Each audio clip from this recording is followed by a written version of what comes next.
दोस्तों, कहानी शुरू करने से पहले कमेंट में नमो बुद्धाय लिखकर वीडियो को लाइक और सब्सक्राइब जरूर करें। तो चलिए शुरू करते हैं इस कहानी को। एक बार गौतम बुद्ध अपने आश्रम में अपने सभी शिष्यों को शिक्षा दे रहे थे कि दुनिया की सबसे तेज छुरी हमारी जबान है और दुनिया के सबसे खतरनाक हथियार हमारे शब्द है, जो बिना किसी का खून बहाए लोगों को अंदर ही अंदर मार सकते हैं। हमारे शब्द हमारी ताकत हो सकते हैं, लेकिन यह हमारी सबसे बड़ी कमजोरी भी हो सकते हैं अगर हमें नहीं पता कि कब, कहां और क्या और कितना बोलना है। यदि हम सही समय पर सही इरादे के साथ सही शब्दों का प्रयोग करते हैं तो यह हमें एक सफल व्यक्ति बनाता है।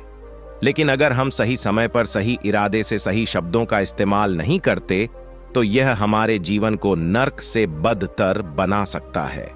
तो दोस्तों, आज की स्टोरी के माध्यम से मैं आपको बताने वाला हूं कि चुप रहकर कैसे हम अपने जीवन को बदल सकते हैं। आपको चुप रहने की शक्ति का एहसास इस वीडियो में होने वाला है। वीडियो शुरू करने से पहले कमेंट बॉक्स में नमो बुद्धाय लिखकर वीडियो को लाइक जरूर करें। तो चलिए शुरू करते हैं इस कहानी को। जापान में एक बहुत ही प्रसिद्ध बौद्ध भिक्षुक रहा करते थे। उनका नाम रिसाई था। रिसाई अकेले रहते थे। दुनिया के शोर शराबे से दूर जंगल में वो रहते थे और वह बड़े ही ध्यानी और प्रभु भक्त व्यक्ति थे, इसलिए वह पूरे जापान में बहुत अधिक प्रसिद्ध थे। एक दिन एक राजकुमार रिसाई के पास आया और बोला, हे प्रिय भिक्षु, मैं हमेशा थका हुआ, निराश और परेशान महसूस करता हूं। मेरा मन बहुत अशांत रहता है। हालांकि मेरे पास सब कुछ है, दौलत, शोहरत, सुख सुविधाएं जो हर व्यक्ति चाहता है या पाने की इच्छा करता है, लेकिन फिर भी मेरे अंदर इतनी अशांति और चिंता क्यों है? रिसाई ने उसकी बात बहुत ही ध्यानपूर्वक सुनी और कुछ सोचने के बाद कहा, तुम इस प्रश्न का उत्तर जानते हो, बस तुमने कभी इस प्रश्न को हल करने की कोशिश नहीं की है।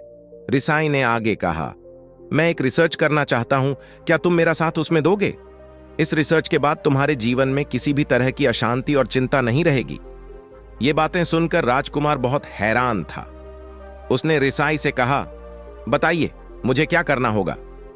अपने मन की शांति के लिए मैं कुछ भी करने को तैयार हूं।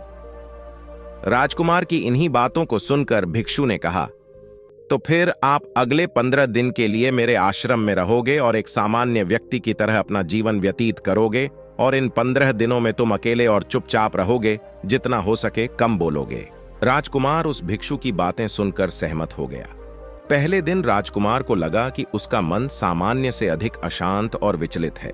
उसके मन में तरह तरह के विचार आ रहे हैं और वह आम लोगों की तरह जीवन जीने में असहज महसूस कर रहा है।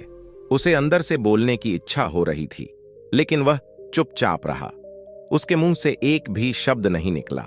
बस वह चुपचाप बैठा रहता। लेकिन रात होते होते उसे अंदर ही अंदर शांति का अनुभव होने लगा। उसके लिए यह अनुभव अजीब था। वह खुद से पूछ रहा था कि वह अंदर ही अंदर इतना खुश क्यों है और उसकी आंतरिक बेचैनी और चिंता कम क्यों होने लगी है। अगले दिन राजकुमार अकेला चुपचाप बैठा रहा और वह प्रकृति को निहार रहा। वह पौधों को, फूलों को, आकाश में उड़ रहे पक्षियों को, वह अपने जीवन में पहली बार यह अद्भुत दृश्य महसूस कर रहा था कि उसके पास कितनी सुंदरता है। वह दिन भर प्रकृति की सुंदरता को निहारता रहता और उसकी ताजगी को महसूस करता रहता। इसी तरह से 10 दिन बीत गए और उसके मन की सारी बेचैनी, सारी हलचल, सारी उत्तल पुथल और सारा तनाव गायब हो गया। 11वें दिन की सुबह राजकुमार फिर से एकांत में बैठ गया और कुछ ही मिनटों में उसकी आंखें अपने आप बंद हो गईं और वह गहरे ध्यान में चला गया। वह पूरे दिन वहीं पर आंखें बंद करके बैठा रहा और गहरे ध्यान में डूबा रहा। ना कोई शब्द, ना कोई चिंता। राजकुमार भीतर से असीम शांति और आनंद से भर गया। राजकुमार अपने बाकी के 4 दिन इसी तरह गहरे ध्यान में व्यतीत करने के बाद 15 दिन बाद रिसाई के सामने प्रस्तुत हुआ और रिसाई को प्रणाम करके बोला, प्रिय भिक्षु, मुझे उत्तर मिल गया कि मेरे मन में इतनी उथल पुथल और चिंता क्यों थी। मैं जान गया कि मेरा मन इतना अशांत और विचलित क्यों था। रिसाई मुस्कुराते हुए पूछा, बताओ क्या उत्तर मिला तुम्हें? राजकुमार ने कहा, मैं आवश्यकता से अधिक बातें करता था। मैं किसी पर भी अपने शब्द और ऊर्जा व्यर्थ करता था। मैं दिन भर अपने लोगों से फालतू की बातें करता रहता और फिर उन्हीं के बारे में अकेले में सोचता रहता। और ज्यादातर समय नकारात्मक ही सोचता रहता। इस तरह मैं बस अपना समय बर्बाद कर रहा था। ज्यादा बोलने और नकारात्मक सोचने की वजह से मेरा मन अशांत और बेचैन हो गया था, और इसी वजह से मैं किसी भी काम को ठीक से नहीं कर पा रहा था, जिसकी वजह से मैं हर काम में असफल होने लगा। और फिर इन्हीं लगातार मिलने वाली असफलताओं की वजह से ही मैं और भी उदास और चिड़चिड़ा हो गया। इन्हीं सभी चीजों की वजह से मेरा जीवन नष्ट हो रहा था। लेकिन यहां पर बिताए हुए 15 दिन मेरे लिए पूरी तरह से अलग थे। मुझे कुछ अलग ही एहसास यहां पर हो रहा था। अब मुझे ऐसा लग रहा है मैं अपना जीवन पूरी तरह से जी रहा हूं, लेकिन इससे पहले मैं अपना जीवन गलत तरीके से जी रहा था। और मैंने यह भी सीखा कि हमें सिर्फ ध्यान करने की जरूरत नहीं है। ध्यान अपने आप होता है जब हम इस शांत और मौन होते हैं। ध्यान के पिछले कुछ दिनों के दौरान मैंने जो पहली चीज सीखी वह यह है कि मनुष्य के जीवन के सबसे महत्वपूर्ण घटना स्वयं को जानना है। यह सुनकर रिसाई ने कहा, सिर्फ तुम ही नहीं, दुनिया में ज्यादातर लोग जरूरत से ज्यादा बोलते हैं। आज भी लोग ज्यादातर समय केवल एक दूसरे को नीचा दिखाने के लिए ही बोलते हैं। कुछ लोग ना चाहते हुए भी बातें करते हैं और अपना जीवन बर्बाद कर लेते हैं। रिसाई ने राजकुमार को चुप रहने का महत्व समझाते हुए कहा, एक बार गौतम बुद्ध से उनके शिष्यों ने पूछा, प्रिय बुद्ध, आप ज्यादातर समय चुप क्यों रहते हैं? बुद्ध ने कहा, क्योंकि चुप रहने से व्यक्ति अंदर से अनंत शांति की गहराइयों में होता हूं। मौन अपने भीतर उतरने की पहली सीढ़ी है। मौन के बिना स्वयं को जानना असंभव है।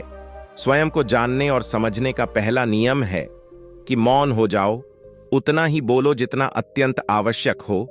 बेफिजूल की बातें करना छोड़ दो।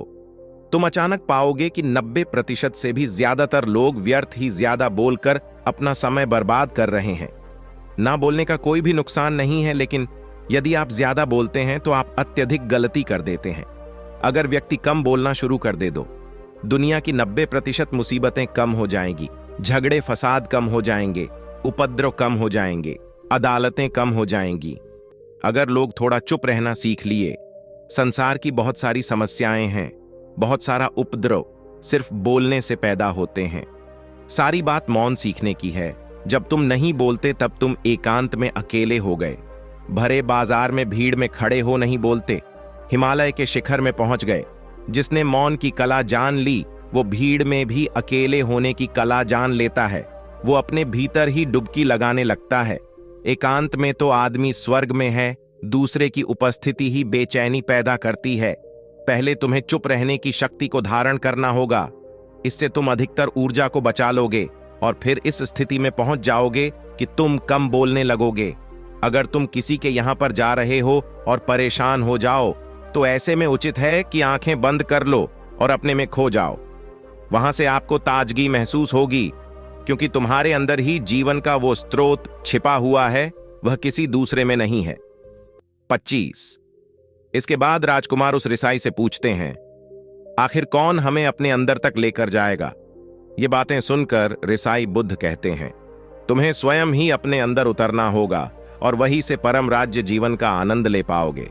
आनंद का यहीं से जन्म हुआ है, यहीं से तुम मौत में डूब जाओगे, यही तुम्हारा सूरज उदय होगा और यहीं से अस्त होगा। इसी प्रकार तुम बार बार डुबकी लगाओ।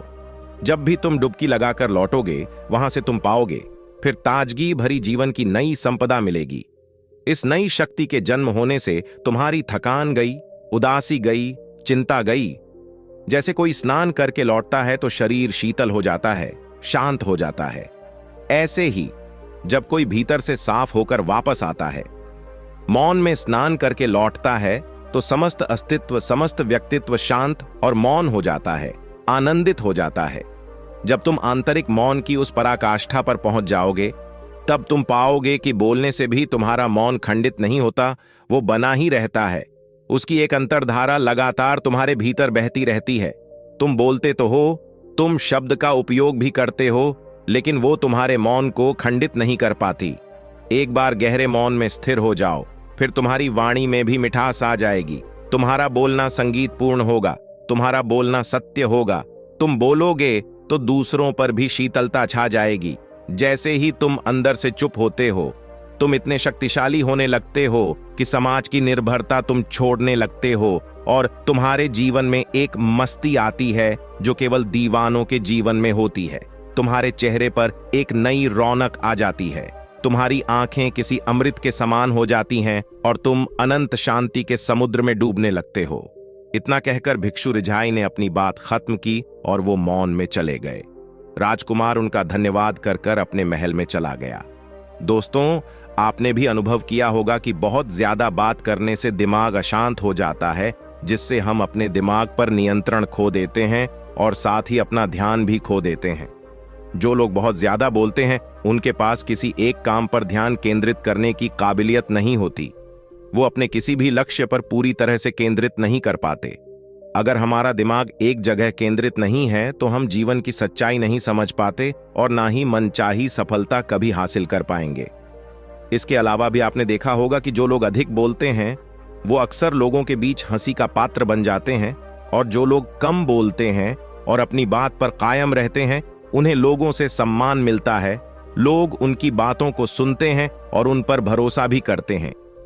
जो लोग जरूरत से अधिक बोलते हैं और अपने विचारों के बारे में पक्के नहीं होते, उनका दिमाग स्थिर और विचलित रहता है, शोर से भरा रहता है, और एक अशांत दिमाग वाला व्यक्ति जीवन में किसी भी चीज में सफल नहीं हो पाता, क्योंकि वह किसी भी काम में फोकस नहीं कर पाता।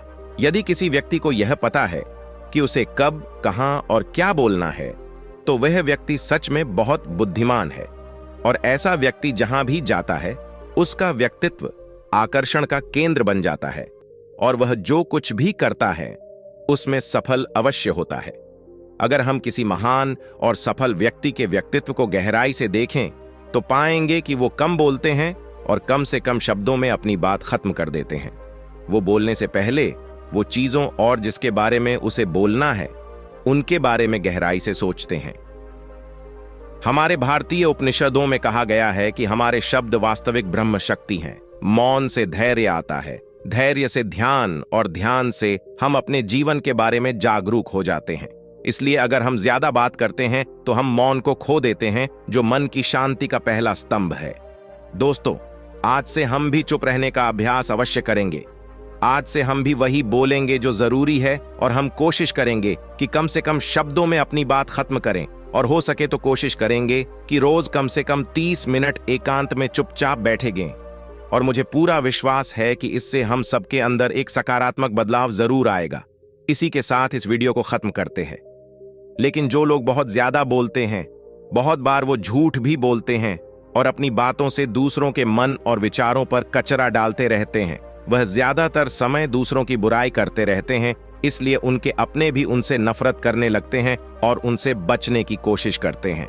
दोस्तों, उम्मीद करता हूं आपको इस कहानी से एक अच्छी सीख मिली होगी। ये कहानी आपको कैसी लगी हमें कमेंट बॉक्स में कमेंट करके जरूर बताएं, और साथ ही इस कहानी को अपने दोस्तों के साथ जरूर शेयर करें ताकि उन्हें भी इस कहानी से कुछ सीखने को मिल सके। धन्यवाद।